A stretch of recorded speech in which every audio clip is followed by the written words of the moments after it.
मेरा लंच चूस।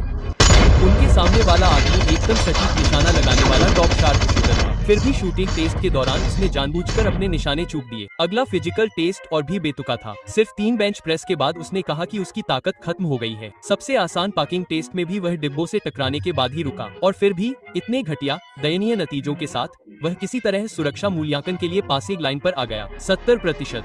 बस फिसल गया। इससे कम होता तो हम यही दोबारा करते। इस तरह जेसन ने बख्तरबंद परिवहन कंपनी के सुरक्षा परीक्षण को मुश्किल से पास किया, लेकिन शामिल होने का उसका असली मकसद पैसे कमाना नहीं था। वह कंपनी के जासूस को जड़ से उखाड़कर अपने बेटे का बदला लेना चाहता था। जल्द ही जेसन को उसका पहला एस्कॉर्ट असाइनमेंट मिला। पहले तो सब कुछ ठीक चल रहा था, लेकिन जब वह और ड्राइवर डेव एक और साथी के लौटने का इंतजार कर रहे थे तो कुछ अप्रत्याशित हुआ। अब महिलाओं की बात सुनो। अगर तुम अपनी गर्लफ्रेंड को फिर से देखना चाहते हो तो तुम वही करोगे जो मैं कहता हूँ। डेव घबरा गया। जाहिर है उनके साथी जैक को लुटेरों ने बंधक बना लिया था। ट्रक में रखे कैश के बारे में सोचकर डेव गाड़ी चलाकर खुद को बचाना चाहता था, लेकिन जेसन उसके बगल में चुपचाप बैठा था। उसने साफ साफ कहा कि लुटेरों को सिर्फ पैसे चाहिए थे और उनके साथी जैक को बचाना उनकी प्राथमिकता थी। जेसन की स्थिर निगाहों के आगे डेव ने विरोध करने की हिम्मत नहीं की। उन्होंने लुटेरों के निर्देशों का पालन किया और तय जगह पर गाड़ी खड़ी कर दी। जेसन ने हर लुटेरे की लोकेशन नोट कर ली। फिर उसने खुद ही पिछला दरवाजा खोला और बिना किसी के कहने का इंतजार किए गाड़ी में कैश से भरे बैग फेंकने लगा। जैसे ही लुटेरों को लगा कि उनकी योजना काम कर रही है,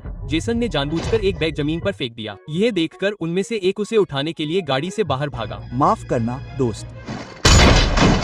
जेसन ने पलटकर 2 लुटेरों को गिरा दिया। एक और लुटेरे ने भी अपनी बंदूक की सेफ्टी अनलॉक की और उसे तुरंत गोली लग गई। बाकी 2 लुटेरों ने भी इलाके का फायदा उठाकर जवाबी फायरिंग की, लेकिन जेसन ने शांति से फिर से गोलियां चलाई और मशीन बदलने का इंतजार किया। फिर झुककर जवाबी फायरिंग की। उनके सिर तुरंत फटे। आखिरी लुटेरा भाग गया, लेकिन जेसन ने मौत की तरह उसका पीछा किया। धीरे धीरे उसके पीछे पीछे चलता रहा जब तक कि एक सटीक गोली उसकी जान को चकनाचूर नहीं कर देती। तुम क्या देख रहे हो? मेरा लंच चूस।